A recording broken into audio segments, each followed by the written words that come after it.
Pero ang totoo niyan, sila ni Lola Maria ang nangangailangan ng mapagsasalina ng mga itim na kapangyarihan nila.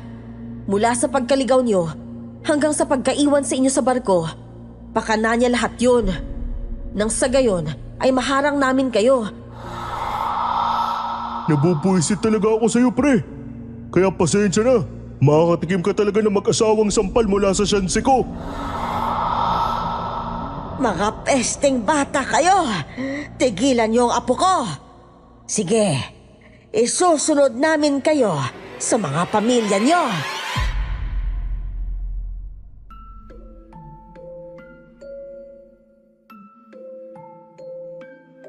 Nagkaroon na ba kayo ng problema kung saan akala niyo wala ng pag-asang malutas pa? Ako po kasi meron po talaga. Nangyari ito noong 19 anyos pa lang ako. Nakipagsapalaran kami ng pinsan kong si Kuya Nilo sa ibang probinsya. Hindi na lang po ako magbabanggit ng lugar kung saan kami naligaw at napadpad para sa ikakapanatag po ng loob namin pareho.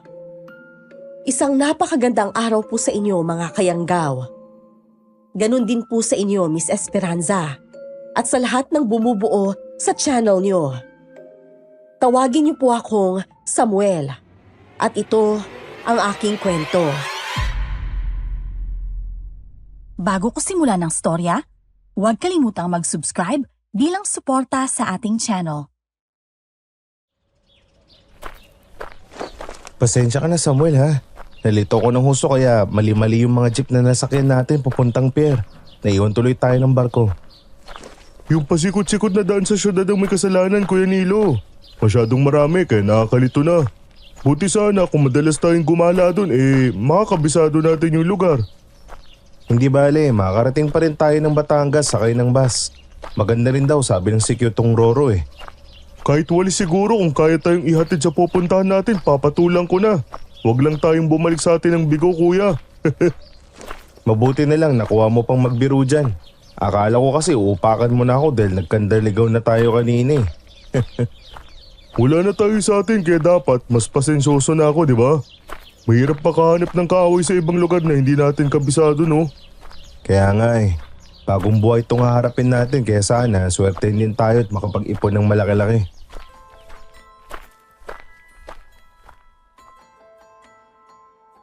Taong 2004 nang magtrabaho kami ng pinsan kong si Kuya Nilo. Mula sa probinsya namin ay sasakay dapat kami ng barko papuntang Maynila, kung saan naghihintay ang sundo namin na magdadala sa amin sa taniman ng Sintori sa Batangas. Pero dahil naligaw kami papuntang pier, naiwan kami ng barko at napapunta na lamang sa terminal ng bus noon. Ang Roro na uri ng transportasyon ang naisipan naming solusyon sa problema. Mahigit 1 taon pa lang na nag-umpisa ang ganong klaseng transportasyon sa probinsya namin. Oo, Kuya Nilo. Mahalaga na makaipon tayo para pag naisipan nating umuwi, may panggastos tayo ulit. Hindi na tayo pagtatawanan ni Chang Tilde pag bumalik tayo sa atin yan. Kaya nga eh, matatameme na yun pag nakitang umunlad rin tayo sa wakas. Tapos, siya na ang mangungutang sa atin. Pag nangyari yun, pahihirapan ko rin siya. Hindi ko siya bubungangaan pero paghihintayin ko siya hanggang sa magsawa siya. At hindi na lang siya manghiram ng pera. Pero baka mas mayaman na siya kaysa sa atin pagdating ng panahon, Samuel. Kasi magkakatrabaho na rin ang mga anak niya eh. Baka lalo lang siyang yumabang. Naisip ko. Bahala na siya kung ganun. Basta kapag ako ang nakaipon, hindi ako uutang ulit sa kanya. Tatahimik na lang pala ako kaysa makarinig pa ako ng baka hindi ko na naman magusto ang komento at magpanting na naman yung tenga ko. Mahirap na. Mabuti pa nga na ganun na lang. Luwasan na lang siya kapag nakauwi na ulit tayo para wala ng gulo. Sumakay na kami ng bus papuntang Batangas. Halos puno na yon, kaya sa pinakalikod na kami pumwesto ni Kuya Nilo. Hindi nagtagal ay sumigaw na ang konduktor na lalarga na raw kami. Tahimik kami ni Kuya Nilo habang nasa biyahe. Dahil na rin sa pagod na madaling araw pa lang ay umalis na kami sa amin. Nakatulog na kami. Hanggang sa ginising kami ng konduktor dahil kailangan naming bumaba ng bus para makalipat sa barko.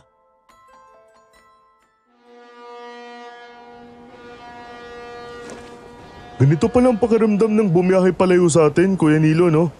Parang masaya na malungkot na ewan. Sinasabi mo pa. Parang gusto ko nga umiyak at tawagin si nanay tapos magpapasundo na lang ako sa kanya eh.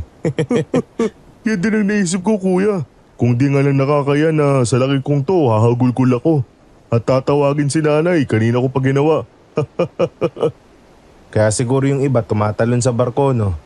Malamang nalulungkot sila sa gitna ng dagat tapos hindi nila malabanan kaya kung ano na lang ang naisip gawin.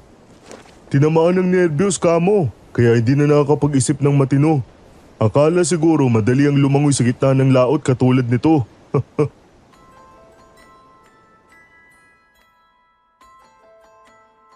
Naaliw kami ni Kuya Nilo sa barko at nakailang ikot kami bago bumalik sa upuan namin. Marami ang pasahero kaya hindi nakakalungkot. May isang lolo akong nakatabi sa upuan nun na muntikan ng mahulog dahil sa sobrang antok yata. Nakatulog na rin ulit kami ni Kuya. Nang magising kami, ay malapit na kaming dumaong sa isa na namang pier. Nang makadaong na, bumaba na kami sa barko at tinungo ang naghihintay na naming bus. Muli na naman kaming bumiyahe. Ang dilim pa para bumiyahe ulit, Kuya Nilo, ano? Naku, parang nakakatakot naman sa lugar na to. Madaling araw na kaya ayos lang to, Samuel. Mamaya ang konti niyan sisikat na yung araw habang nasa biyahe tayo. Huwag kang masyadong nag-aalala dyan kasi. Pero ganito ba talaga kalayo ang biyahe natin bago tayo makarating sa Batangas? Hindi pa pwedeng sa susunod na hinto ng bus bababa na tayo? Nahihilo na kaya ako. Tsaka paano pala yan kasi wala tayong sundo, kuya? Kakasabi ko nga lang na huwag ka masyadong nag-aalala, diba? Hindi ako nakakapag-isip ng maayos sa kakadaldal mo dyan. Alam mo, kailangan nating tiisin ang mahabang biyahe na to para magkapera tayo. Kuha mo ba, ha? Oo naman. Kaya lang, paano ba kasi nila naisip na maganda ang kalsada pag paikot-ikot sa bundok, ano? Pwede namang butasan na lang sa gitna para diretso na. Ewan ko na sa'yo, Samuel. Nagiging makulit ka na. Matulog na lang tayo ulit para hindi kung ano-ano iniisip natin.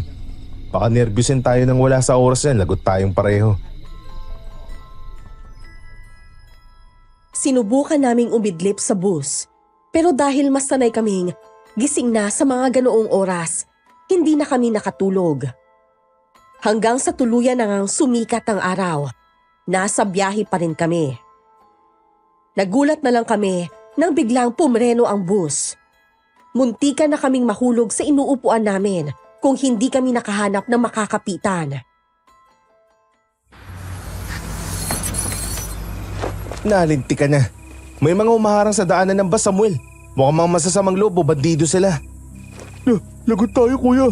May mga mahabang baril pa naman sila, oh. Anong gagawin natin? Pinagbubuksan na sila ng driver ng pinto, Kuya Nilo. Tahimik lang tayo para hindi nila tayo mapansin. Iwasan natin makipagtitigan sa kahit na sino sa kanila. Naintindihan mo ba, ha? Sige, Kuya Nilo. Sana bumaba na sila kagad para makausad na tong bus natin. Magandang umaga sa lahat. Kumalma lang kayo. May hinahanap lang kami. May hinahanap daw sila, Kuya Nilo. Oh. Ano naman kaya yun? Bakit hindi na lang sabihin ng diretso para malaman na kaagad natin, di ba? 2 binatang lalaki ang tumakas sa mga magulang nila. Hinahanap namin sila ngayon. Kung alam nyo na kayo yon, bumaba na lang kayo para wala ng gulo. Nagkakaintindihan ba tayo lahat dito sa loob? Sino kaya yung mga yun, no? Ang malas naman natin, dito pa talaga sa bus natin sumakay para tumakas. Tumihimik ka na nga dyan. Sinisipat na nila yung mga pasahero. Ayaw nyo talaga magpakita, ah. Gusto nyo pa yatang hilahin pa namin kayo pababa, ah. O ano? Hindi nyo ba ako narinig? Ha? Nagkagulo sa loob ng bus sa pagsigaw niyang yon. 3 pa sa mga kasama niya sa baba ang umakyat at basta-basta na lang hinawakan ang ulo ng bawat pasahero para matingnan ang mukha. Napatili tuloy ang mga babae. Ang babaeng nagsalita kanina ay dumiretso pa sa kinaroroonan namin ni Kuya Nilo.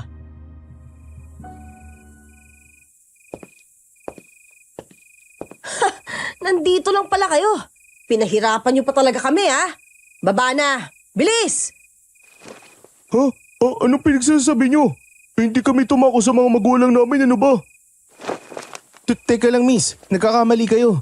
Nagpaalam kami ng maayos sa amin bago umalis. Teka, ano pong mga pangalan ng hinahanap nyo? Taga saan ba sila? Huwag mo akong matawag-tawag na miss, ha? Tatamaan ka talaga sa akin. Oh, bumaba na kayo. Bilisan nyo! Pero hindi nga kami ang hinahanap nyo, ano ba? May pruweba ba kayo na kami yun? Kaya nga, pre. Oh, nagulat ka, tinawag kitang pre. Kasi naman, pare tayo kahit hindi tayo magkakilala. Kaya pakiusap naman, huwag nyo na kaming pagdiskita ng pinsan ko. Oh, mga kasama, paano ba yan? Ayaw talaga nilang bumaba eh. Naghahanap ata ng gulong dalawang to eh. Lumapit na sa amin ang konduktor at sinabihan kaming bumaba na lang. Iginiit naman namin na hindi kami lumayas at mali sila nang nahanap kaya hindi kami bababa.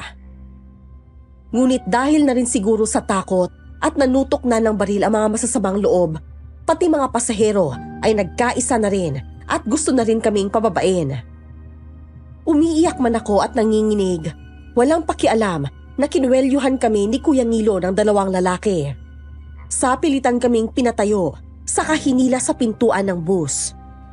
Patulak pa kaming pinababa, kaya pareho kaming napasubsob sa madamong gilid ng kalsada.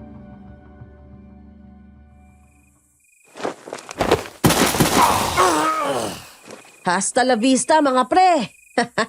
Ala, sige, larga na!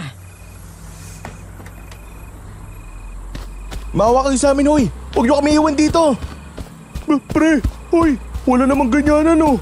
Ano bang kasalanan namin sa inyo at kami pa talaga napagdiskitahan nyo? Hoy, pre! Huwag nyo kami iwan dito! Tigilan mo na yan, Samuel. Walang magagawa yung pangangawa mo. Iniwan na tayo ng bus natin dahil sa mga pesteng mga bandido na yun. Ano gagawin natin, kuya? Paano na tayo nito? Anong lugar tong pinag-iwanan nila sa atin? Hindi ko alam kung anong lugar to, Samuel. Pasensya ka na at wala akong nagawa para hindi mangyari to, ha. Pero nandito na to eh. Wala man lang mga bahay dito, kuya, oh. Masukal pa to sa gubat sa atin, ah. Tignan mo. O di hamak na mas malalaki rin mga punong kahoy nila rito. Anong lugar na ba to, kuya? Baka mamaya may aswang dito, Kuya Nilo. Pagkasabi ko noon ay pareho kaming napatayo ni Kuya at naging malikot ang tingin sa paligid. Kinalimutan ko na ang takot ko sa mga bandido. Napalitan na yon ng takot sa aswang o kung anong nilalang na pwedeng lumitaw sa harap namin anumang oras. Isukwit mo na sa balikat mo yung bag mo, Samuel. Maglakad tayo at sundan lang yung daan na tinatahak ng bus kanina. Malay natin may makikita rin tayo mga bahay o mga tao na pwedeng tumulong sa atin mamaya. Oo nga, sige. Gusto mo, kunwari mag-jogging tayo eh. Babaliw na ako dito, Kuya Nilo. Ano ko ba naman dyan? Tibayan mo na lang yung loob mo kasi. Isipin na lang natin na naligaw tayo ng daan pero mamaya may tutulong din sa atin dito. Tara na, magsimula sa pag-jogging. 1, 2, 3, 4, 5. Nanay ko. Tulungan niyo po kami rito. Uwi na lang kami ulit dyan, Nay. Titisi ko na lang yung pangalipos na sa amin ni Chang Tilde. Kaya natin to, Samuel. Huwag kang panghinaan ng loob. Tara na at malayo-layo pa yung tatakbuhin natin, oh. Napilitan na rin akong tumakbo habang umiiyak. Panay pa ang linga ko sa paligid at nakaramdam ako ng takot. Maliwanag na pero masukal kasi ang paligid ng kalsada. Kaliwa kanan kasi ang bundok sa kinaroroonan namin. May 5 minuto rin siguro na ginawa namin yon. Pero wala man lang kaming makita ni maliit na kubo o kahit makasalubong na isang tao man lang. Nadagdagan pa ang pagkataranta namin nang mula sa mayabong na puno na may mapupulang bulaklak, may nagliparang mga ibon.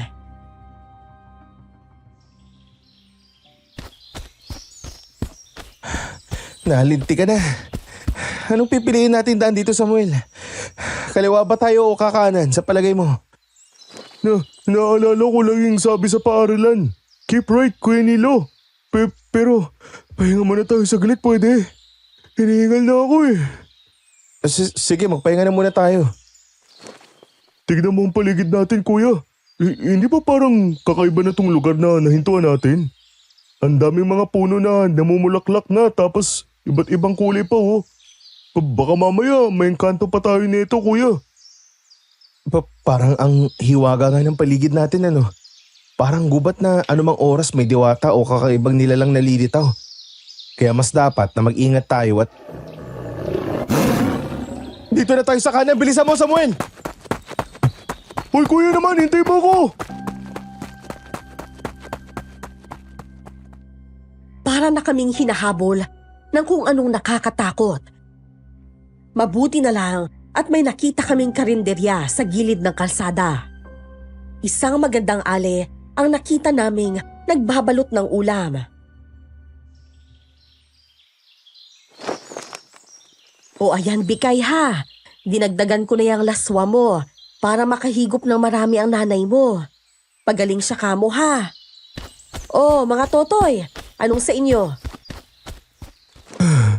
Totoy pa ba tayo sa mukha nating to, Kuya Nilo? Ay, teka nga muna. Ba't mukhang nakipaghabulan kayo sa demonyo? Pawisan kayong dalawa.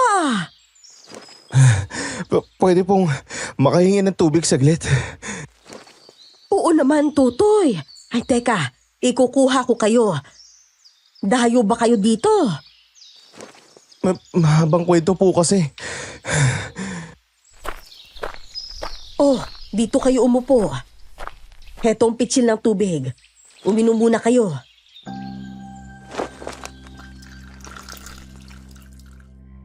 Halos maubos namin ni Kuya Nilo ang laman ng pitsil sa sobrang uhaw namin. Parang walang katapusan pa kaming nagpasalamat hanggang sa usisain kami ng nagpakilalang si Ate Minda. Ikinuwento namin sa kanya ang buong pangyayari.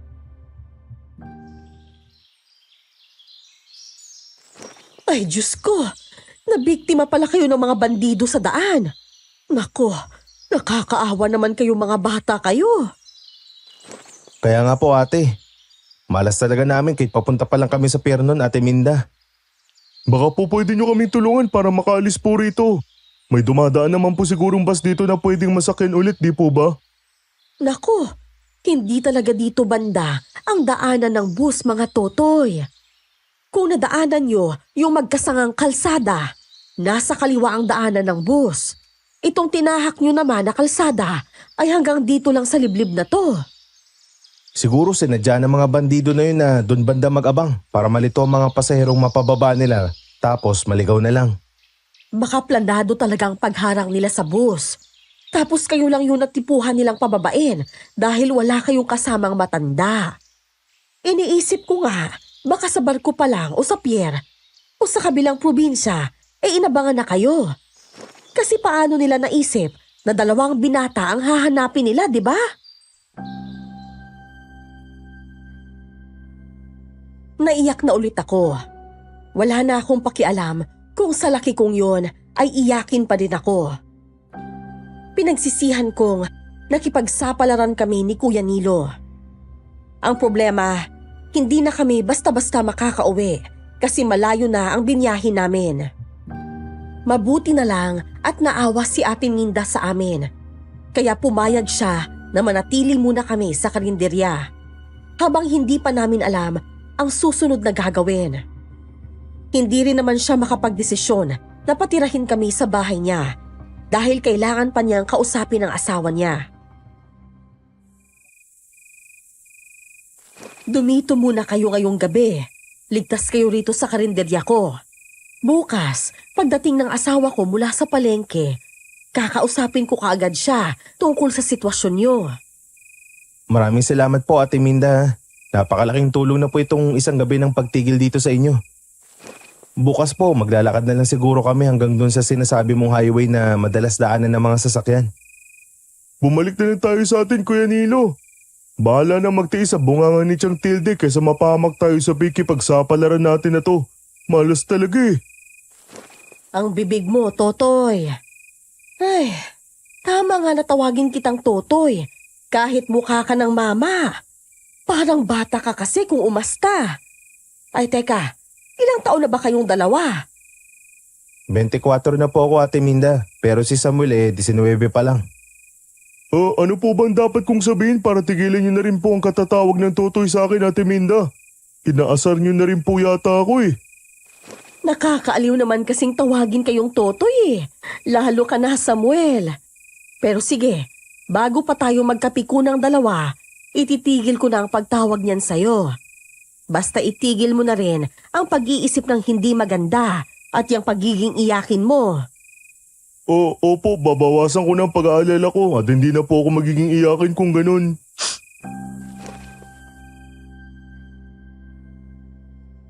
Nang gabing yun, pagkatapos ng hapunan, ay iniwan kami ni Ate Minda sa karinderya. Marami kaming naririnig na tunog. Kahit gabi, naririnig namin ang pamilyar na huni ng mga ibong gumagala. Hindi rin naman nagkakalayo sa mga tunog na naririnig sa lugar namin. May ibang mga bahay na rin sa lugar na yon, pero magkakalayo nga lang ang pagitan. Kahit paano'y nabawasan ang takot namin ng gabing yon. Dahil sa pagod namin kakatakbo ng araw na yon, nakatulog kami ni Kuya Nilo bago pa sumapit ang hating gabi. Naalimpungatan kami nang biglang may kumalabog. Nakita na lang namin ang isang lalaking nakatayo sa paanan ng tinutulugan naming papag at may hawak siyang gulok.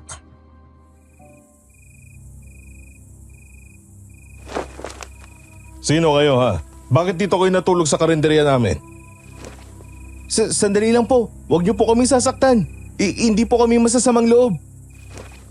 Si Ate Minda po nagpatuloy sa amin dito. Kayo po siguro yung asawa niya na si Kuya Hiner, ano po? Anak na, nagpatuloy na naman siya ng palamunin sa karinderya? Mawalang galang na po pero hindi po kami mga palamunin kuya. Tutulungan po namin kayo sa mga gawain dito sa karinderya pati sa bahay niyo po at kung saan pa. Ako po si Nilo at ito naman po si Samuel na pinsan ko. Utusan niyo po kami para mapakinabangan niyo po kami. Sige na po. Opo Kuya Hiner, kahit ano po gagawin namin para hindi po maging pabigat sa inyo rito. Minalas lang po talaga kami sa lakad namin ni Kuya Nilo eh. Kalaki na ng katawan mo pero iyaking bata ka pala. Hala, bumangon na kayo at tulungan ako sa mga lulutuin ko.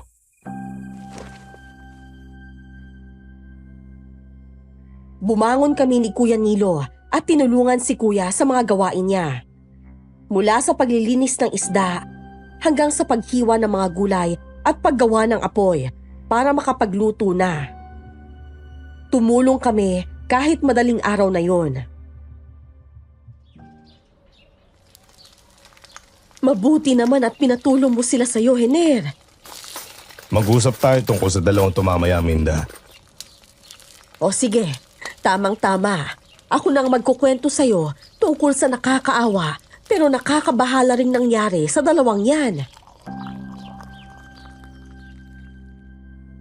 Matalim na tingin ang ipinukol sa amin ni Kuya Hiner bago ipinagpatuloy ang paghahalo sa ginigisang karne ng baboy. Humihikbi ako at nilapitan ako ni Kuya Nilo at tinapik sa balikat. Kinakabahan ako at konti na lang ay ngangawa na naman sana ako. Pagkatapos maluto ang mga ibibentang ulam, nag-usap na ang mag-asawa. Nakahinga kami ng maluwag dahil sa pagpayag ni Kuya Hiner na manatili kami sa karinderya. Kailangan kasi nila ng katulong sa taniman nila ng bawang at sibuyas. Mabilis na lumipas ang mga araw.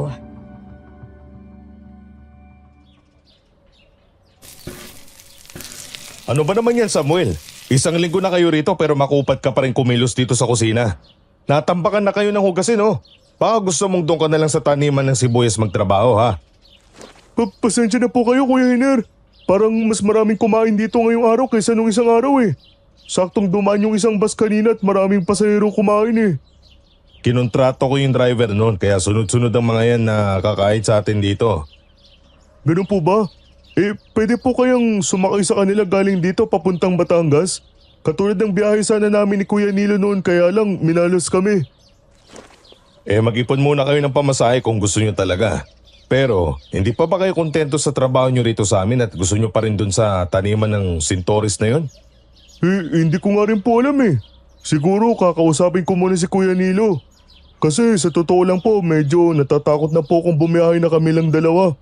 Baka maulit pa yung nangyari sa amin nun eh. Nabanggit ko nga sa kaibigan kong driver ang karanasan yung yon. Ang sabi niya, unang beses pa lang daw ang nangyari na yon. Kung sana matandaan niyo yung numero ng bus na sinakyan niyo noon, baka pwede nating ilapis sa pulisya ang nangyari sa inyo. Kahit maalala namin Kuya Hiner, wala kaming pera pang gastos para lakarin yung reklamo kung sakali. Ipapasa Diyos na lang namin siguro yun. Pagbutihin nyo na lang ang trabaho nyo rito at magkakapera din naman kayo. Tapos, pag nakaipon kayo at gusto nyo nang umuwi, tutulungan namin kayo ng ate Minda nyo. Ganun na nga ang ginawa namin ni Kuya Nilo. Sinipagan namin lalo, kaya nakakatanggap kami ng pera mula kina Ate Minda at Kuya Hiner. Ang mga ginagawa naman naming trabaho sa taniman ng sibuyas at bawang ay sa anihan pa ang bayan, kaya yun na ang parang ipon namin. Nilo, Samuel, kayo siguro ang nagdala ng swerte sa amin. Kasi simula nang dumating kayo, nakontrata ng Kuya Hiner nyo yung kumpanya ng bus na dito na idaan ang mga pasahero nila para kumain ng almusal o hapunan. Dahil sa inyo kaya mas napansin tong lugar namin eh. Pati aswang nga, nakapansin na rin. Aswang po? May gumagalang aswang po dito sa inyo? Hindi naman dito kundi sa ibang mga barangay lang. Ang kaso kapag ganun tsak kakaalat na rin sila sa iba pang mga lugar dito sa probinsya. Anong klaseng aswang po bang gumagala ngayon Kuya Hiner? Hindi kami sigurado eh, pero mag-asawa raw sila. May ganong aswang po pala. Mag-asawa talaga silang gumagala. Iba't ibang klase naman sila eh, pero siguro mas malakas sila kung magkasama sila, kaya hindi sila naghihiwalay. May nagsabi naman na naglalako daw ng isda ang dalawang yun eh. Meron din sinasabing nagtatrabaho raw sa karinderya sa araw. Parang kayo po ni Ate Minda? Hoy Samuel, yung bibig mo! Pasensya na po kayo. Katawan lang talaga malaki kay Samuel pero yung isip po medyo kinulang pa. Hindi ikaw ang unang beses na nakapagsabi sa akin yan Samuel. Lalo pa ngayon na pumatok tong karinderya sa mga bumabiyahe. Kakalat at kakalat yung ideya na yan. Marami talagang taong gusto kaming siraan. Kaya hindi na ako magtataka kung isang araw sisikat ang karinderyang to dahil pag-aari ito ng mag-asawang aswang. Patunayan mo na nila bago nila kami pagbintangan. Hindi nga nagkamali sina Ate Minda at Kuya Hiner.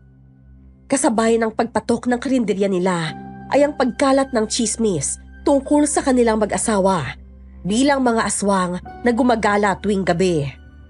Yun nga lang, dahil wala namang makapagpatunay sa sabi-sabi, lalo lang tinangkilik ang karinderya.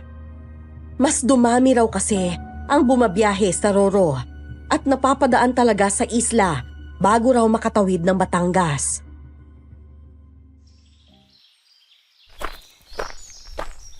Apo, pagbentahan mo nga ako ng 2 piraso nitong pritong isda. Sandali lang po Tatawagin ko lang po si Kuya Hiner sa labas. Nako, bakit mo pa siya tatawagin? Marunong ka rin naman ang magbenta. Ilang buwan na rin kayo ng pinsan mo dito. Tumutulong na kayo rito sa karinderya, di ba? Kaya bakit hindi kayo pinagkakatiwalaan? Tama po kayo Lola, pero tagahugas lang po ako ng plato at katulong sa paghahanda ng iluluto lang dito eh. Ay nako, ano ba naman yang si Hiner at Minda? Dapat Tinuturuan ka na ring magtinda ng pagkain para hindi naghihintay yung bibili. Sandaling-sandali lang po talaga, Lola ha. Tatawagin ko na po si Kuya Hiner. Baka naidlip na po sa inayos niyang duyan sa likod. Hayaan mo na lang muna siya. Magkwentuhan na lang muna tayo. Kayo bang dalawa ng pinsan mo ay walang napapansin na kakaiba riyan sa mag-asawa? Alam niyo naman ang haka-haka rito siguro, di ba? Maayos naman po ang trato nila sa amin dito. Minsan nga lang po, napapagalitan lalo na ni Kuya Hiner eh. Bumabagal naman po kasi talaga ako sa paghuhugas ng plato. Takot kasi ako makabasag ng gamit. Paano naman sa pagkain? Wala man lang ba kayong napapansin? Nako, mag-ingat pa rin talaga kayo sa kanila. Lalo na riyan kay Hiner. Kasi sa tingin namin ay may ibang ginagawa yan. Aling Maria, narinig ko ang pangalan ko. Ano naman yung pinagkakalat niyo tungkol sa amin ni Minda, ha? Kababalik niyo pa lang dito sa atin pero nang-iintriga na kaagad kayo eh. Ay, nandyan ka na pala, Hiner. Saan ka ba kasi nagpupunta? Bibili ako nitong pritong isda mo. Sa susunod kasi, sanayin nyo na ni Minda itong mga katulong nyo para hindi lang puro hugas ng plato ang alam nila. May mga patakaran kaming sinusunod dito sa karinderya, Aling Maria. Masunurin lang tong si Samuel kaya hayaan nyo na. Ito na ho yung 2 pirasong isda nyo. Himala hong bumili kayo rito sa amin bagong dating kayo mula kabilang bayan, di ba? Gusto ko rin naman tikman tong luto nyo rito. Sumisikat na kayo, kaya hindi ako magpapahuli. Sana po ganun lang talaga sa nyo rito. Hindi na yung kung ano-ano po yung sinasabi nyo sa mga kasama namin, ha? Kahit kailan talaga, Hiner, napakawalang modo mong tao. Bayad ko. Diyan na nga kayo. Inirapan ni Lola Maria si Kuya Hiner, saka umalis. Nag-ingay pa ang bitbit nitong kaldero na pinaglagyan nito ng nabiling ulam. Naawa ako sa kanya. Hindi kasi siya nakaligtas sa paninita ni Kuya Hiner. Samuel, huwag mo sabihing naniniwala ka sa mga sinabi ni Aling Maria sa'yo kanina, ha? Sa tingin mo, tatagal kayo rito kung may ginagawa kaming masama ng ating Minda nyo? Wala po kong sinabing naniniwala ako sa kanya, Kuya Hiner. Medyo naawa lang po ako kasi sa amin po kahit minsan, di ko narinig si tatay na tinrato ng ganun ng lola namin eh. Iba-iba lang ang ugali ng tao, Samuel. Siguro hindi naman mahilig mamuna ng kapwa ang lola mo kaya maayos ang trato sa kanya. Si Aling Maria, kilalang masama ang ugali niyan. Magaling niyang magbaliktad ng kwento kahit noon pa kung alam mo lang. Ganun po ba? Iiwas na lang po ako sa kanya sa susunod kung ganun. Yan talagang dapat mong gawin. Sige, ako na muna ang bahala rito. Tulungan mo muna ang Kuya Nilo mo sa taniman ng bawang para matapos na niya yung pagbubunot ng damo. Sige po, pupunta na po ako kay Kuya Nilo.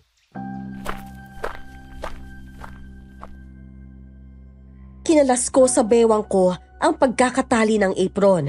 Saka tinanggal sa leeg at isinabit sa lagayan. Nasanay na rin kami ni Kuya Nilo sa araw-araw na pamumuhay namin sa lugar. Nagulo lang ang isip ko dahil kay Aling Maria. Hindi sa naniniwala ako sa kanya. Pero naisip ko kasi na hindi naman siguro siya magkakalat ng kwento kung wala yung pinanggalingan.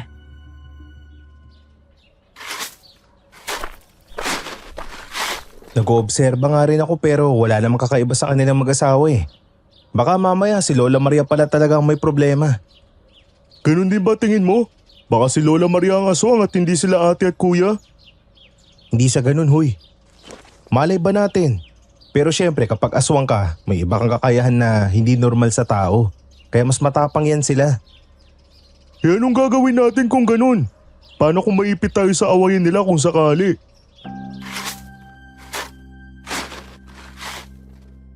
Nag-alala kami ni Kuya Nilo, kaya medyo nabagabag kami kinagabihan. Ang nangyari pa ay parang biniro pa kami ng pagkakataon. Dahil ng gabing yon ay nakaramdam kami ng kakaiba sa karinderya. Parang lumakas ang hangin At may kung anong nagsipaglaglagan sa bubong ng karinderya. Sinundan pa yon ng malakas na pagaspas at mahinang tunog ng tumatawa o humahagikik. May halong hangos yun at nagpaikot-ikot sa paligid ng karinderya.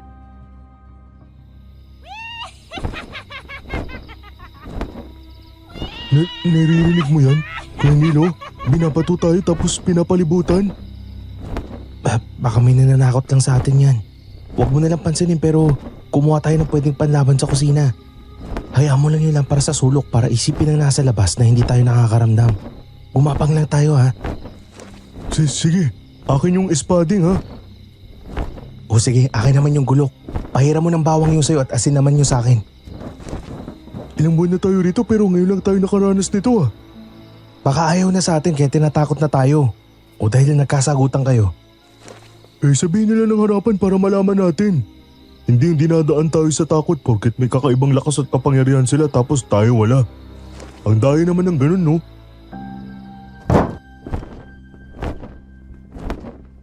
Nakarinig pa ulit kami ng malakas na pagaspas habang nagkukuble sa likod ng pintuan sa kusina. Sinundan yon ng malakas na huni ng ibon.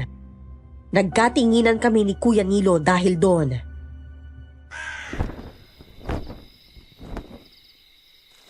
Natahimik na sa labas kuya. Umalis na yata. Mabuti nga kung umalis na. Baka tinatakot lang naman tayo at pinagkukusang umalis dito sa lugar nila. Ano bang mas mabuti natin gawin? Kung aalis tayo, magpaalam tayo ng maayos kina Ate Minda at Kuya Hener. Ano ka ba? Sa liblib na lugar na to, kung basta-basta tayong aalis, baka mapahamak naman tayo. Ayoko na maulit pa yung nangyari sa bus. Oo nga no. Ayoko na rin na umalis tapos may kipagsapalaran na naman. Baka mas malala pang mangyari sa atin pagka ganun. Sabihin natin itong nangyari bukas. Baka pag tinago natin, isipin nila, takot pala tayo kaya mananakot pa sila ulit. Sana si Ate Minda ang tatao rito bukas. Si Kuya Hener kasi nakakailang pa rin kasama eh. Kita mo, nakipagsagutan pa kay Lola Maria. Hindi ka na nasanay sa kanya. Lagi namang parang galit yun. Pero hindi naman siya nanakit, diba? Oo nga, pero ewan ko ba. Parang sobrang tapang niya sa pakiramdam ko. Kabaliktaran talaga siya ni Ate Minda pag nagsasalita. Ayaw mo nun? Matapang siya, ibig sabihin kaya niya magtanggol ng inaapi. Ang tanong, pag sa aswang ba matapang din kaya siya? Yan ang di natin malalaman hanggat di natin mararanasan o masasaksihan.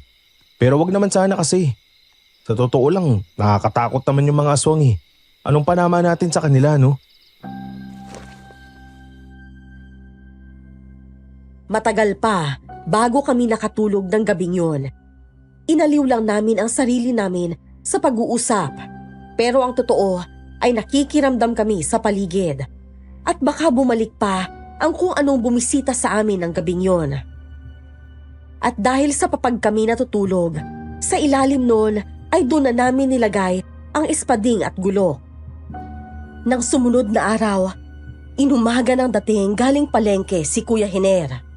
Nadulas daw siya sa bagsakan ng isda, kaya may benda na sa ulo. Ginamot pa muna siya bago pinayagang makauwi.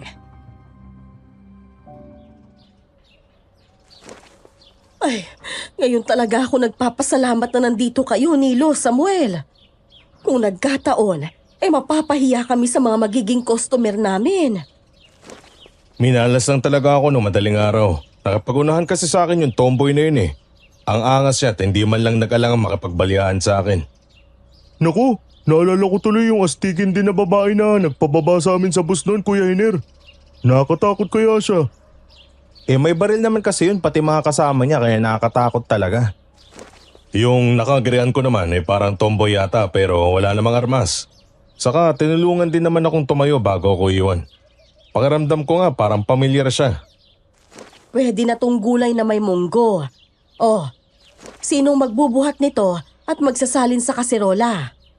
Ako na po, Ate Minda. Tapos ko na rin naman kaliskisan tong mga bangus. Ako na magpapaksiw niyan. Patignan na lang nung nilagang buto-buto sa labas. Samuel, pagkakaunti na lang yung tubig, idagdagan mo na ulit. Sige po, ako nang bahala sa nilaga sa labas. Sasabihin ko na lang po sa inyo kapag malambot na yung karne. Tansyahin mo lang at ilagay mo na yung langka pagkatapos. Marunong ka rin naman yan kahit paano, di ba? Opo, marunong na ako sa nilaga, Kuya Hiner. Ang galing niyo magturo eh. Pambira naman. Pumipintig yung ulo ko.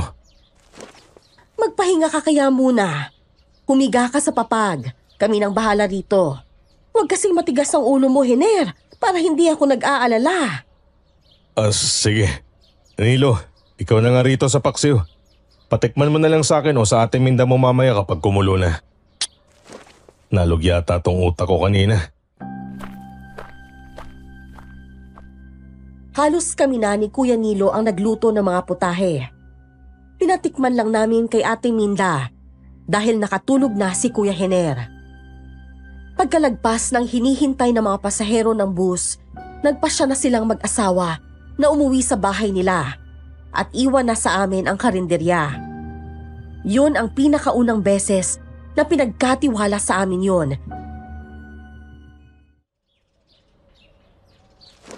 Kaya naman natin to, di ba Kuya Nilo? Marunong naman na tayo eh. Oo naman, tayo pa ba?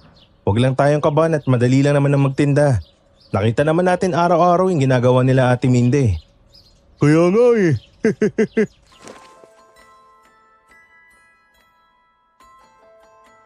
Maayos naming nairaos ang pagbabantay sa karinderya. Sinilip kami ni Ate Minda bandang 3:00 para tingnan ang mga naiwang putahe. Masaya siya na makitang maayos ang karinderya kahit wala sila. Hindi naman kasi sabay-sabay ang kumakain o bumibili ron. Bandang hapon, nang pasara na kami, ay may humabol pa ang isang matandang lalaki na gustong kumain ron.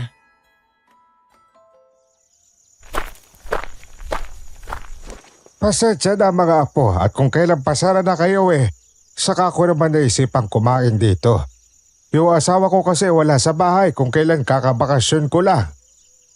Bagong dating po kayo, Lolo. Saan naman kayo galing yan? Sa Batangas ako nagtatrabaho. May taniman ng sintoris akong binabantayan. May bago na ako mga kasama ron kaya makakauwi na ako rito 1 beses sa 1 buwan. Sa Batangas po kayo nagtatrabaho at sa taniman ng sintoris din. Nako, dyan din sana kami magtatrabaho kung hindi lang kami minalas at napatpad dito eh. Abay, naghahanap pa rin kami ng mga kasama ron. Gusto nyo bang sumama kung sakali? Nagkatinginan kami ni Kuya Nilo. Iba pa rin kasi ang dating na matutupad yung unang plano namin. Kapag nangyari yon, pakiramdam ko ay may katuturan talaga ang pakikipagsapalaran namin noon. Pag-iisipan po namin, Lolo. Tawagin nyo lang akong Lolo Biloy. Paano? Sa susunod na buwan na balik ko, baka gusto nyo nagsumama ha. Kahit ilibre ko na kayo ng pamasahe, ayos lang sa akin. Ako naman si Samuel, Lolo. Narinig mo yun, Kuya Nilo? Ililibre raw tayo ng pamasahe. Magpinsan po kami ni Samuel, Lolo. Ito na ang bayad ko sa kinain ko. Sa inyo na rin yung sukli ko. Salamat sa... Abay, sumakit ang tiyan ko ah. Lolo Biloy, masakit po ba talaga? Naku Samuel, anong gagawin natin? Baka nabigla lang ang tiyan ko sa dami ng kinain ko.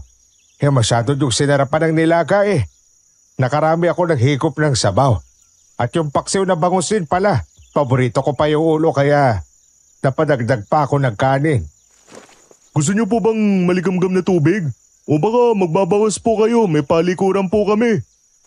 Sige, pahingi ako ng maligamgam na tubig apo. Itong tiyan ko talaga. Naku, may hirapan ako umuwi dito. Paano na kaya to? Kung matitiis nyo pa po, pasara na rin kami kaya pwede po namin kayong ihatid pagkatapos. Maraming salamat kung ganon. Ay sige, ihintay ko na kayong dalawa para may tagahatid ako.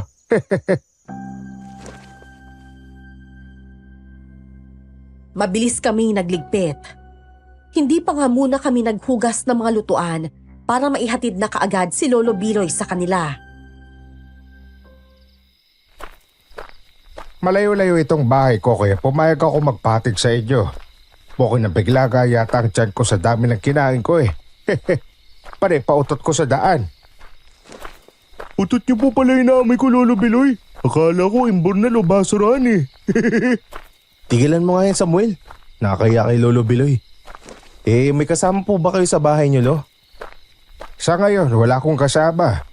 Pero siguro bukas makalawa ay meron na. Naku, paano po kayo niyan pag sumama lalo ang pakiramdam niyo, Lo? Ayos lang ako mag-isa. Baka dumating naman anumang oras sa madaling araw ang asawa ko.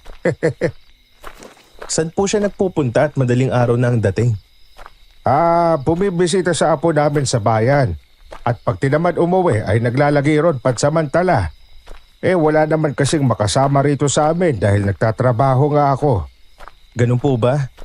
Gustuin man kasi namin kayong samahan, kaya lang marami pa kaming gagawin, Lo. Aray ko naman. Pwestig siya naman to. Problemado tuloy kami ng sandaling yon. Hanggang sa dumating kami sa bahay kubo na tinutuluyan ni Lolo Biloy. Sumakit pang lalo ang tiyan niya, kaya hindi namin siya maiwan basta-basta. Samuel, mabuti pa, bumalik ka na lang sa karinderya at ako na ang maiwan dito. Baka dumating si Ate Minda doon at magtaka na wala tayo. Mag-aalala pa sila, dagdag problema rin pag nagkataon. Sigurado ka, iwan kitang mag-isa rito, Kuya Nilo? Baka mapano ka rito pag wala kang kasama, ha? Ayos lang ako rito. Baka magawan din ng paraan tong sakit ng tiyan ni Lolo Biloy. Pwede mo rin sabihin kina ate yung tungkol dito para matulungan din nila tayo. Sige na, umuwi ka na. Sige, uuwi ako pero susubukan kong bumalik mamaya kapag natapos na ako ng paghuhugas ng mga kaldero doon. Magpapaalam na lang ko kina ate na pupuntahan kita. Lakad takbo ako para lang makarating kaagad sa karinderya. Malayo pa ay tanaw ko na si Ate Minda na labas-masok sa kusina ng karinderya at halatang balisa. Nagtaka nga siya kung saan kami nagpunta ni Kuya Nilo ng hapong yon. Baka mapano yung si Lolo Biloy, Ate Minda? Kawawa naman siya. Baka masisi pa po tayo dahil kumain lang siya rito sa karinderya, sumakit na kaagad yung tiyan niya eh. Tara, puntahan natin siya. Hindi mangyayari yun sa kanya kung normal na tao lang siya. Sinasabi ko na nga ba eh. Nagtaka pa ako sa mga sinabi ni Ate Minda. Pero hindi ko lang pinansin dahil nga nagmamadali na naman kami na bumalik sa bahay ni Lolo Biloy. Mahigit 5 minuto pa ang lalakarin namin. Panay naman ang salita ni ate na hindi ko maintindihan habang naglalakad kami. Inisip ko lang noon na nagdadasal siya. Sunduin mo na sa loob si Nilo, Samuel, para makauwi na tayo. Siguradong magaling na si Mang Biloy. Dito na lang muna ako sa labas maghihintay. Opo ate. Kuya Nilo, nandito na ako. Sabi raw ni Ate Minda. Kakatulog lang ni Lolo Biloy nang dumating kayo. Nakadalawang beses siyang pumunta sa palikuran bago siya parang nanamlay at sinabing matutulog na lang. Pwede na natin siyang iwan kung ganun. Hindi ko alam pero kakausapin ko si Ate Minda at magpapaalam ako na samahan mo na si Lolo Biloy rito. Kahit ngayong gabi lang. Nakakaawa naman kasi siya eh. Gusto rin kitang samahan dito, kuya.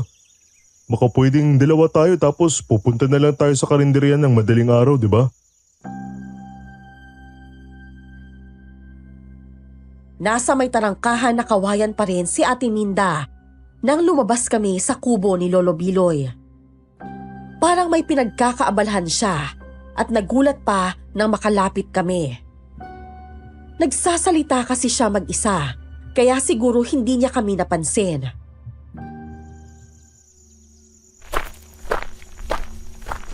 Umuwi na tayo bago pa dumilim. Delikado na rito. Ano pong ibig niyo sabihin, ate? Ate Minda, baka po pwedeng samahan namin si Lolo Biloy. Walang sasama sa matandang yan dito. Kaya na niya ang sarili niya. Huwag matigas ang ulo niyong dalawa, pwede ba? Pero dahil po sa luto natin kaya sumakit yung tiyan niya, Ate Minda. Baka masisi po tayo dahil dun. Walang maninisi sa atin. Akong bahala dyan. Basta umuwi na tayo. Wala na maraming tanong-tanong. Marami pang kailangang ligpitin dun sa karinderya. Maagang umalis ang Kuya Hiner nyo para mamili ng lulutuin. Kaya baka sa hating gabi ay nandito na yon. Maayos na po ang pakiramdam niya, ate. Oo, magaling na siya. Umalis na nga, di ba? Kaya dapat na rin tayong bumalik sa karinderya. Doon na rin ako matutulog para pagdating niya sa hating gabi, nandun na ako. Pero kawawa naman si Lolo Biloy, ate. Matibay ang matandang yon, kaya hindi siya mapapano. Hindi niyo pa siya lubusang kilala para mag-alala kayo ng ganyan. Naguguluhan po ako sa inyo, Ate Minda, sa totoo lang po. Kahit kay Kuya Hiner po, naguguluhan din ako. Bakit po parang ang init ng ulo niyo pag matatanda ang mga kausap niyo? Una, si Lola Maria. Ngayon, si Lolo Biloy naman. Huwag na kayong maraming tanong. Marami akong iniisip ngayon. Bilisan niyo na lang ang paglalakad. Nagkatinginan kami ni Kuya Nilo habang sinusundan si Ate Minda. Matangkad at medyo malaki kesa normal na babae si Ate Minda. Habang tinitingnan ko siya, naalala ko ang nagparamdam sa amin noong nakaraang gabi. Hindi namin yun nabanggit sa kanila ni Kuya Hiner dahil naging abala na kami sa kusina.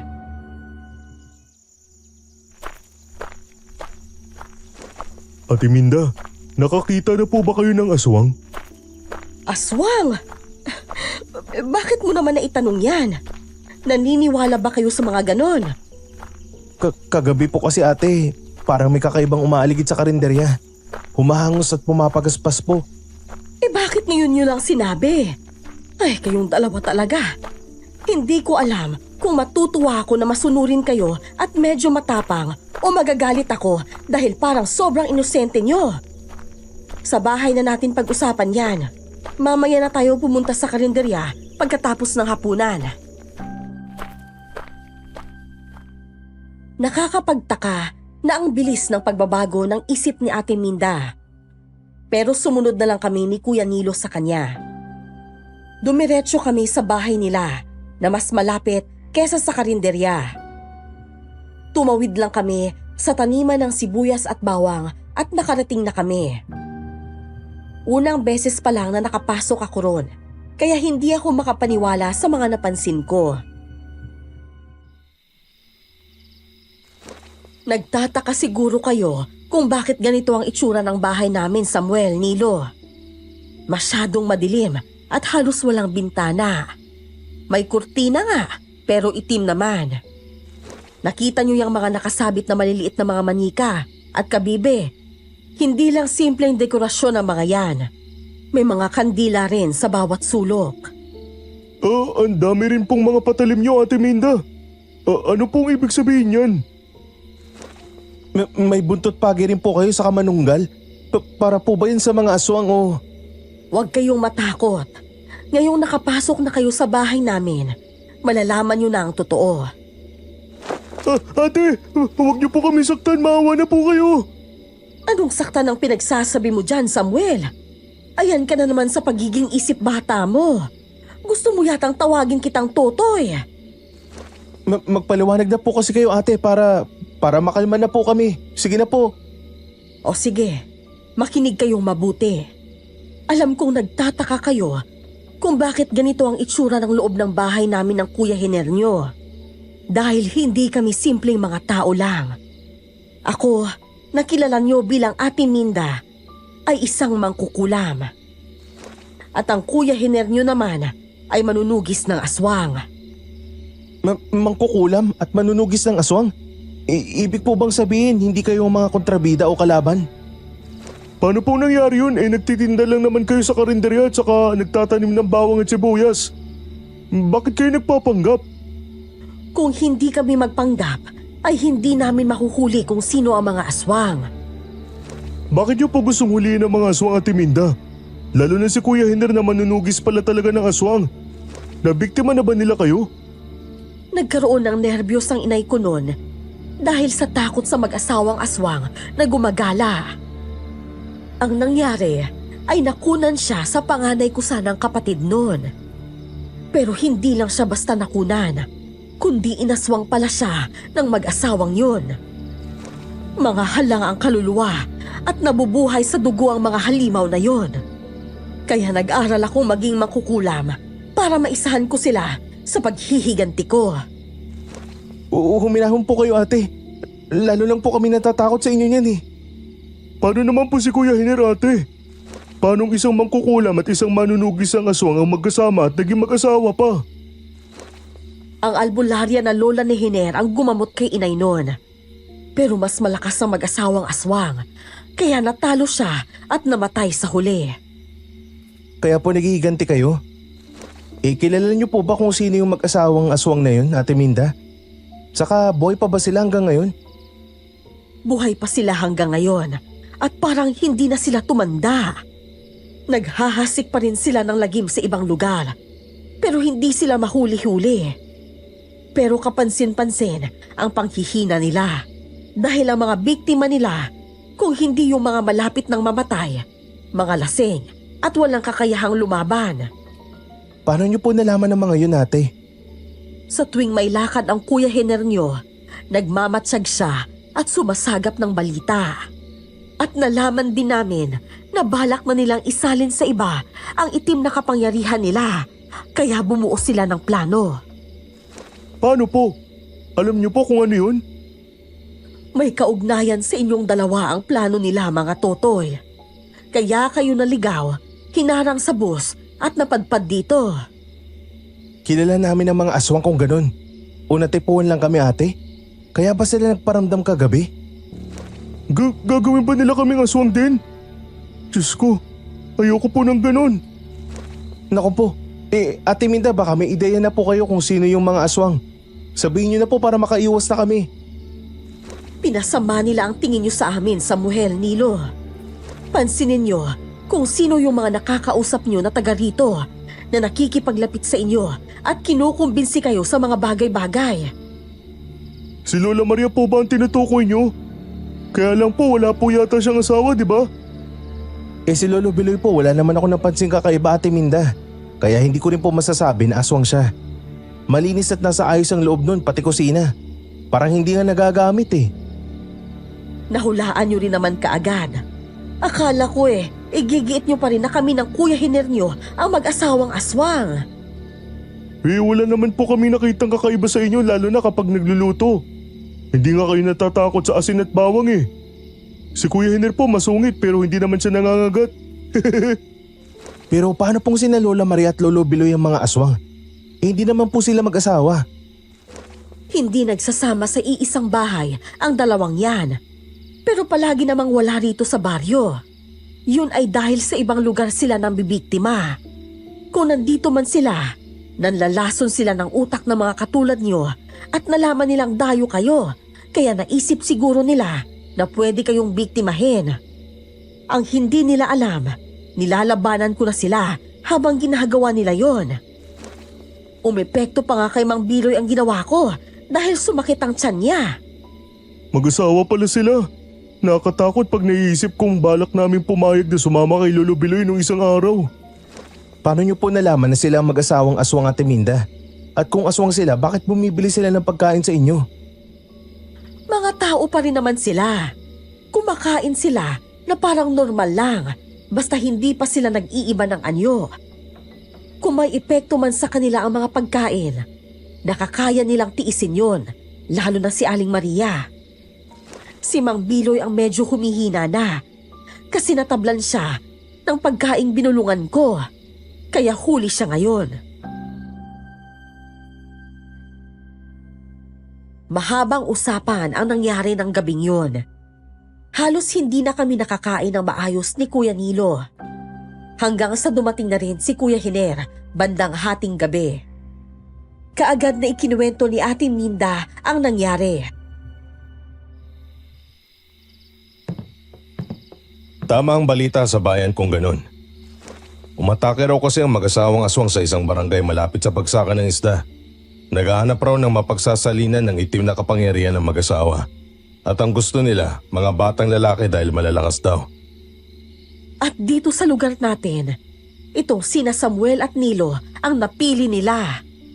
Akala siguro nila ay pababayaan na lang natin ang dalawang to dahil mga dayo lang sila at hindi naman natin kamag-anak.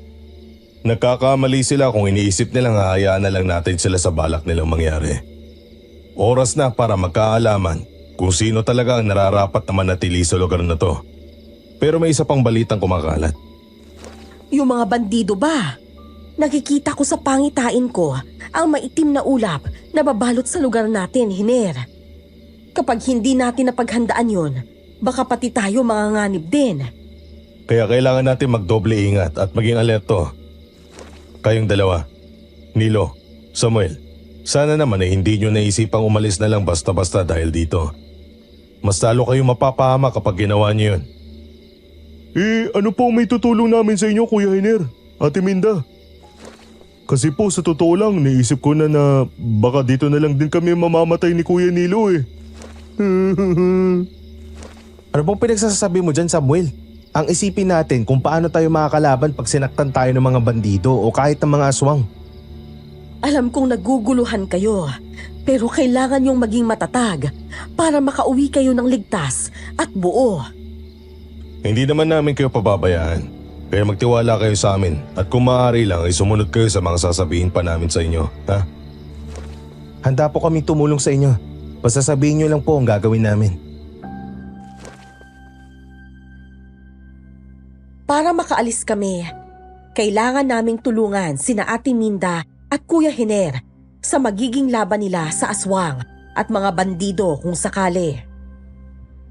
Hindi na nga sila nag-aksaya ng panahon dahil inabot kami ng madaling araw sa paghahanda. Nagbukas pa rin kami ng karinderya kinaumagahan para hindi mahalata ng mga aswang na naghahanda kami. Hindi nga naman sila nagpakita pero may mga panggulo pa ring dumating. Bandang tanghali ay 5 maangas na bandido naman ang naglakad sa gitna pa talaga ng kalsada.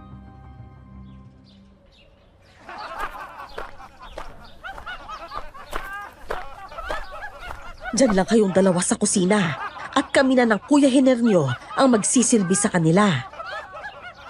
Huwag silang magkakamaling manggulo rito at baka mamatay sila nang wala silang kasugat-sugat. Magandang tanghali, ganda. Ay, ang bango naman ng mga ulam nyo. Pero mukhang mas mabango ka yata. Halika nga rito. Lapit ka muna sa akin. Pasensya na, pero pagkain ang tinitinda namin. Hindi kasama ron ang magpapaamoy sa kung sino mang customer. Aba, tinatanggihan mo ko? Sino ka para gawin yon? Gusto mo bang mga uod na lang ang aamoy sa'yo sa lupa? Ha? Mawalang galang na sa inyo. Pero wag niyo sanang bastusin ang asawa ko. Pumilit kumain kayo kung anong gusto niyo. Wag lang siya ang pakialaman niyo pakiusap. Esa siyang gusto ko eh. Aangal ka ba? Ano? Gusto mong basagin ko yung bungo mo? Sige, subukan mong iputok kung puputok nga yung baril mo.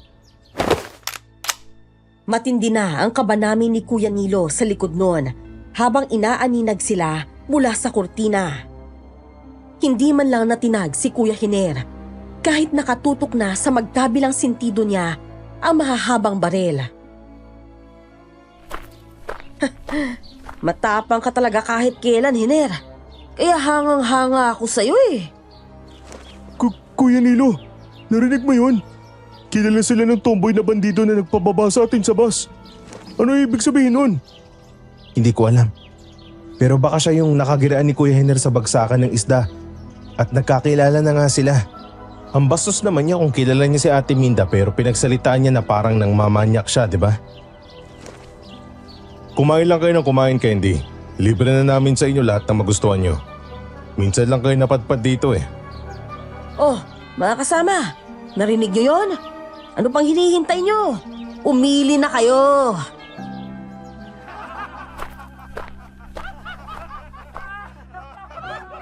Imbes na 5 lang, parang 10 ang nagkagulo nun. Akala mo'y hindi sila nakakain ng ilang araw at lamon talaga ang ginawa nila. Nanggigil kami ni Kuya Nilo dahil doon. Kumalma lang kayong dalawa dyan. Huwag na huwag kayong gagawa ng bagay na ikakagalit nila. Nakakagigil lang kasi ate. Dahil sa kanila, hindi kami nakarating sa dapat na pupuntahan namin. Alam mo yun, sobra pa kami sa naligaw sa ginawa nila sa amin eh. Maghintay lang kayo at makakaganti rin tayo sa mga walang hiyang yan. Kung alam nyo lang, kanina ko pa gustong-gustong sakalin ang candy na yan. Hindi bagay sa manyak na yan ang pangalan niya. Nakakarami na yan kay Hiner sa pagsaka ng isda pa lang. At ganyan na lang siya katapang kahit bata pa siya ate. Hula ko ay may kaugnayan siya sa mga aswang, kaya ganyan siya katapang. Ate, nabanggit ni Lolo Beloy noon na may apo sila ng asawa niya na pinupuntahan sa bayan. Sinasabi ko na nga ba eh. Ang dami naming nakain ah. Sobrang nabusog ako doon. Oh, ano nangyayari sa inyo? Ba't kayo sumusuka? Sige, Candy. Ngayon mag-angas ka ng ikaw lang. Hiner, ibaba mo yung gulok mo. Wala namang ganyan ano. Ba't di mo paputukin yung baril mo, ha? Gawin mo yung kanina. Itutok mo sa sentido ko. Sige nga. Subukan natin ang tapang mo. Hindi ako lalaban, Kuya Hiner. Pasensya na kayo. Samuel, Nilo, lumabas na kayo at kayo nang bahala sa isang to. Nag-appear pa kami ni Kuya habang sabay na hinawi ang makapal na kortina na naghihiwalay sa kainan at kusina. May hawak pa kaming malalaking putol na panggatong. Kumusta pre? Long time no see ah. Kamusta Candy? Astigin ka pero Candy pangalan mo? Kayong dalawa, dito pala kayo napadpad. Kaya hindi pala kayo mahanap-hanap eh. Hinahanap mo kami? Bakit? Anong kailangan mo sa amin? Buisit ka, alam mo ba yun? Sinira mo ang mga plano namin dahil pinababa mo kami ng bus. Bakit kami ang napagdiskita mo pre ha? Anong atraso namin sa'yo? Napag-utusan lang ako. Teka, sumasakit din yata ang tiyan ko. Aray ko. Diyan na nga kayo. Hoy pre, bumalik ka rito! Huwag kang tuwag, hoy! Hayaan nyo na siya. Tulungan nyo na lang kung itali doon sa puno ng mga yakaltong mga kasama niya. Pinulungan ng Ate Minda nyo ang mga pagkain nila para makatulog sila maliban kay Candy. Tsak na magsusumbong ang isang yon sa nag-utos sa kanya. Pag ako po nalaman ko kung sino nag-utos na pababain kami ng bus, ibibiting ko talaga ng patiwarik at papaluin sa puwet na walang sapin. Ako ipapakain ko sila sa langgam. Mga buwisit sila. Panira sa buhay ng may buhay eh. Hindi birong pagtatali ang ginawa namin sa 4 na bandido ng araw na yon. Inurasyonan pa ni Ate Minda ang panali para hindi sila basta-basta makaalis. Binusalan din sila para hindi makapag-ingay. Napapansin na kasi sila ng ilang mga taga roon na bumibili ng ulam, pero binaliwala sila. Pumapasok pala sa mga kabahayan ang mga ito at nanghihingi ng pera. At pagkatapos ay maninira sila ng mga gamit. Hapon na, pero nasa karinderya pa rin kami.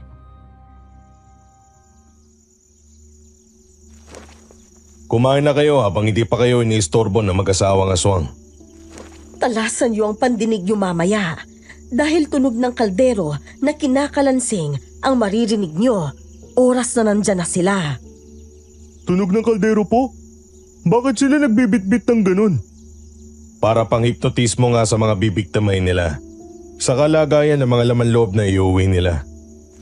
Kaya pala bitbit ni Lola Maria ang kaldero noon. Baka balak na niyang mambiktima kaya lang kasama ko pala si Kuya Hiner. Hindi sila sasantuin nitong pamalo kung sanga ng kalamansi. Ayos na ayos to Kuya Hiner. Salamat dito ha. Patitikimin ko sila ng mag-asawang sampal dito sa hawak kong mga syanse. Uhulma talaga to sa pisngi nila pag tinamaan sila eh. Ha? Tignan lang natin. Siguraduhin nyo lang na hindi kayo matataranta pag nandyan na sila ha. Tatambay muna ako sa labas at titignan ng mga bandido. Ihahanda at ilalatag ko na rin itong mga gamit ko sa orasyon para mamaya. Kanya-kanya kaming kilos at hindi na nag-usap pa. Sakto natapos ako ng paghuhugas ng plato nang pumasok si Kuya Hiner. Si Kuya Nilo ay nasa isang sulok, nakaupo at nakikiramdam sa paligid.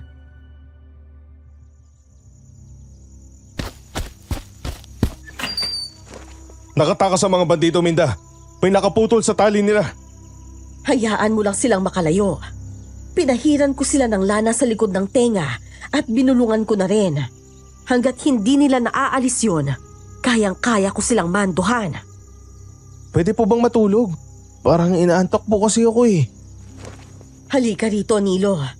Inumin mo tong maligamgam na tubig at bubulungan ko na magigising ka pag nakarinig ka ng kalansing ng kaldero. Pwede po ba yun? Eh baka po mamatay ako, Ate Minda ha. Wala naman akong sinabing mamamatay ka. Kung ayaw mo naman, hindi kita pipilitin. Hindi na lang ako matutulog kung ganun. Dito na lang po ako. Tabi na lang tayo dyan, kuya. Para pag nakita kitang napipikit na, papaluin kita nitong syanse. Nagkukulitan kami nang may umulan na parang maliliit na bato sa bubong, katulad nung isang gabi. Sinundan yon ng kalansing ng kaldero.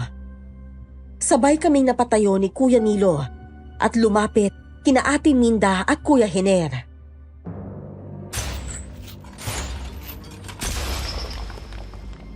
Nandiyan na sila, kaya humanda kayo. Hindi namin inaasahan na masakit sa tenga ang kalansing ng kaldero. Kaya nagtakip kami ng tenga, maliban kay Ate Minda na malakas na umuusal ng orasyon.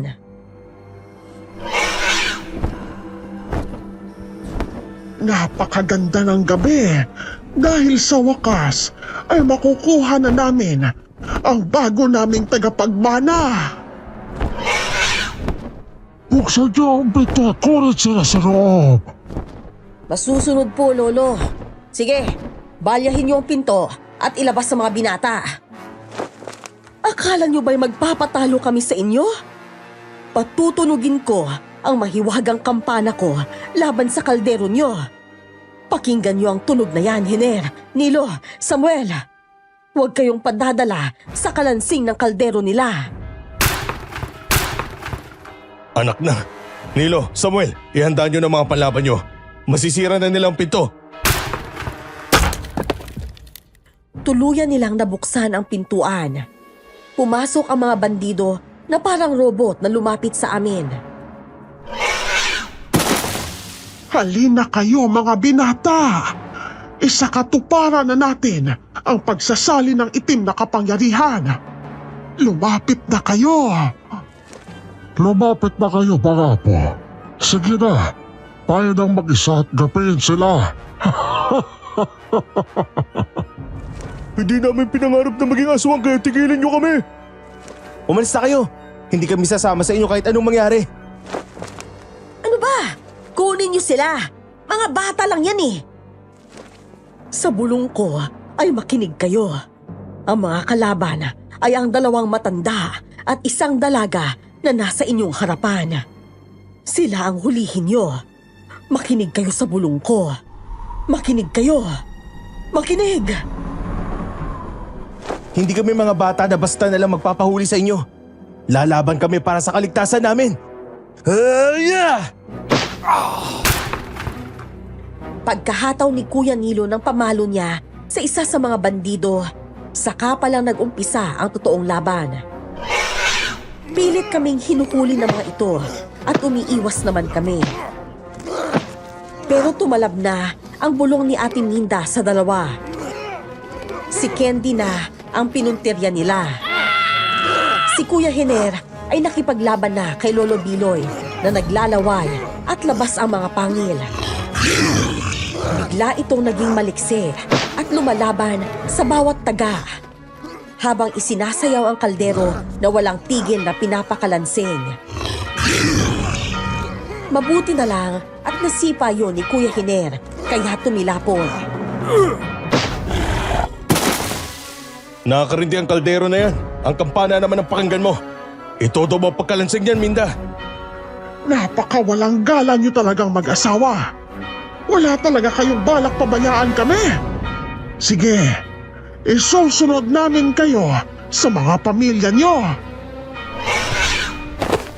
Pagkasabi nun, ay inatake ni Lola Maria si Ate Minda. Nagpambuno ang dalawa sa sahig. Nakailang palo at sampal na rin ako sa mga bandido. Sabay sipa at tadyak na rin. Kahit paano ay may napatumba akong isa. Ganon din si Kuya Nilo na dalawa naman ang kalaban. Tinulungan ko rin siya hanggang sa napatumba namin ang dalawa. Ang dalawa naman na binulungan ni Ate Minda kanina ay nahawakan si Candy kaya hindi ito nakapalag. Saka namin siya nilapitan. Hoy, umamin ka nga. Minanmanan niyo ba kami nung una pa lang, ha? Si Lolo Biloy ang nagbanman sa inyo. Kakilala niya ang may-ari ng taniman ng Sintoris at pinalabas niya na nangangailangan ng tauhan. Pero ang totoo niyan, sila ni Lola Maria ang nangangailangan ng mapagsasalina ng mga itim na kapangyarihan nila. Mula sa pagkaligaw niyo hanggang sa pagkaiwan sa inyo sa barko, pakana niya lahat yun. Nang sa gayon ay maharang namin kayo. Ang sama-sama niyo. Wala kaming kasalanan sa inyo tapos gusto niyo kaming biktimahin.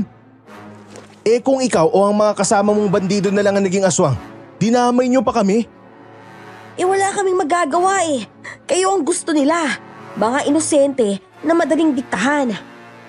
O anong napala niyo ngayon sa mga inosente, ha? Nabubuisit talaga ako sa iyo, pre. Kaya pasensya na. Makakatikim ka talaga ng mag-asawang sampal mula sa syansi ko. Visit ka. Ang sakit. Pag ako nakawala dito Huwag mo nang pangarapin, hoy. Sa kulungan na ang bagsak mo. Mga pesting bata kayo. Tigilan niyo ang apo ko. Talunin mo muna ako, Maria. Igaganti ko ang nanay at kapatid ko. Tikman mo ang galit ng isang parakaraw. Nahawakan ni Ate Minda sa leeg si Lola Maria. Wala itong nagawa kahit nasaan yung aswang ito dahil ginamitan ito ng orasyon ni Ate Minda. Unti-unti itong nanghina at saka bumagsak sa lupa ng tuluyan. Ngayon, tabihan mo ng asawa mo dyan sa lupa, tanda.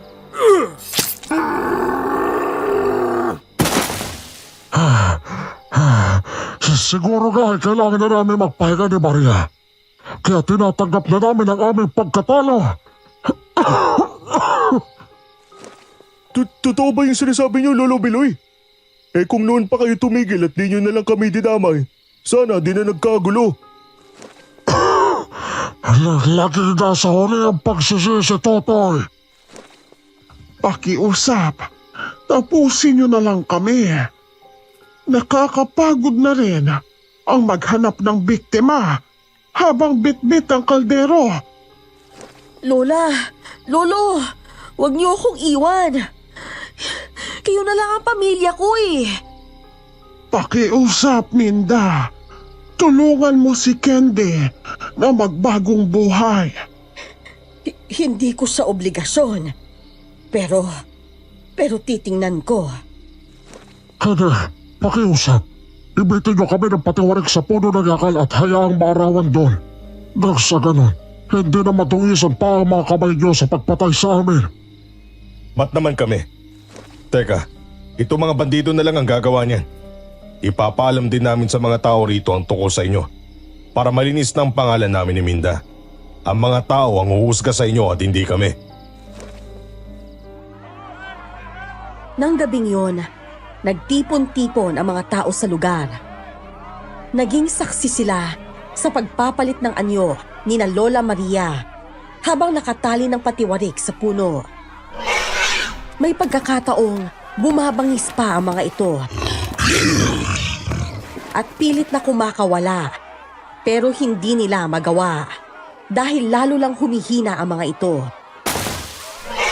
May mga panlaban sa aswang na sinasaboy ang mga tao sa kanila. Gumawa pa talaga ng apoy ang mga tao sa harap ng mga ito.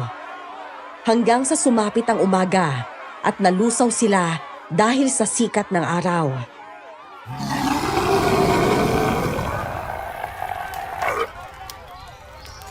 Ay, bagong araw, bagong simula, bagong pag-asa. Kayong dalawa, ano nang balak nyo, ha? Wala kaming ipon para makauwi sa amin ng taas no at hindi mahihiya, Ate Minda. Oo nga po, Ate Minda. Kaya siguro kung nasaan kayo, doon na lang muna kami. Ayos lang po ba sa inyo, Kuya Hiner? Pag-uusapan pa namin ng ate nyo yan. Siguro kapag natapos na ang anihan ng bawang at sibuyas, makakapagpasya na rin kami. Makakapaghintay pa ba kayo ng mahigit 1 buwan pa, ha? Oo naman po. Basta hindi po kami magugutom habang naghihintay, ayos po sa amin. Pagtrabahuan nyo pa rin ang pangkain nyo, ha? Hindi kami mayaman ng ate nyo para ilibre na kayo. Oo naman po, Kuya Hiner. Magsisipag pa po kami lalo para kapag nakauwi malaki-laki rin ang dala. Sa pamasahe pa lang kasi kailangan din ng malaking halaga. Sana magandang anihan ng bawang at sibuyas para malaki-laki rin ang parte natin, Samuel. Inalagaan naman natin yun ng mabuti. Simula ng araw na yon, mas naging masigasig kami sa trabaho ni Kuya Nilo. Kapansin-pansin din ang pagiging masigla ng sityo.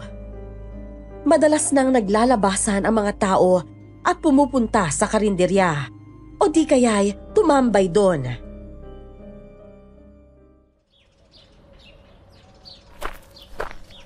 Nasa kulungan na pala sa bayan si Candy. Mabuti naman at pumayag na rin siya na doon na lang manatili imbes na makipagsapalaran pa siya sa buhay dito sa labas. Kailangan niyang magbayad sa mga kasalanan niya. Hindi lang kina Samuel at Nilo, kundi sa iba pang nabiktima ng kanyang grupo. Nakakaawa po siya sa totoo lang kasi wala pala siyang totoong pamilya. Ang saklap nun, ha? Kaya maswerte pa rin tayo, Samuel, dahil kumpleto pa rin ang pamilya natin. Oo nga eh. Kaya pag nakauwi tayo sa atin, hindi na ako tatamad-tamad at magiging sakit ng ulo ng nanay at tatay. Hindi ko na rin papatulan si Chang Tilde pag nabubuisit ako.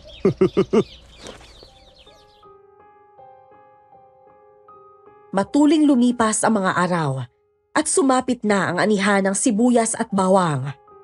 Tuwang-tuwa kami dahil malaki ang ibinigay ni Kuya Hiner na parte sa amin. Pero imbes na ipamasahe pa uwi, pinadala namin ni Kuya Nilo ang pera sa mga magulang namin.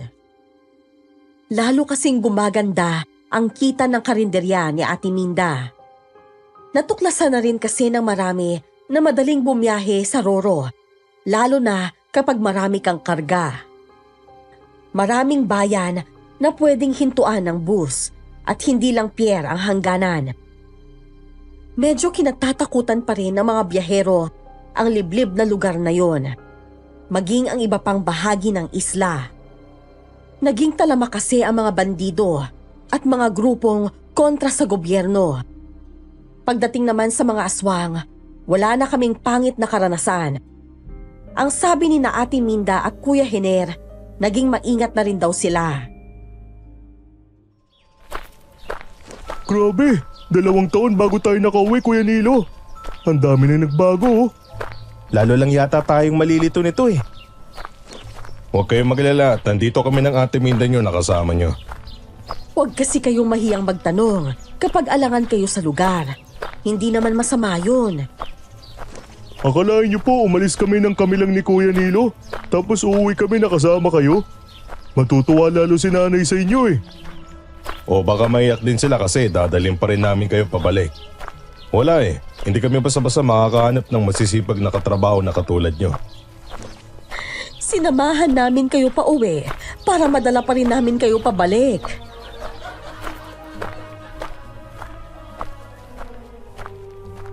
Sa kasalukuyan ay nagtatrabaho pa rin kami ni Kuya Nilo sa taniman ng bawang at luya. Hindi lang ni na Ate Minda at Kuya Hiner, kundi sarili na rin namin. Nakapag-asawa na rin po kasi kami sa sityo, kung saan una kaming napadpad. May sarili na rin kaming karinderya ng asawa ko sa highway. Parang kabuting nagsulputan ang mga kainan doon dahil pumatok na rin sa mga turista ang isla. Hanggang dito na lang po ang aking kwento. Naway nagustuhan po ninyo at nakapulutan din po ng aral. Lubos na gumagalang, Samuel.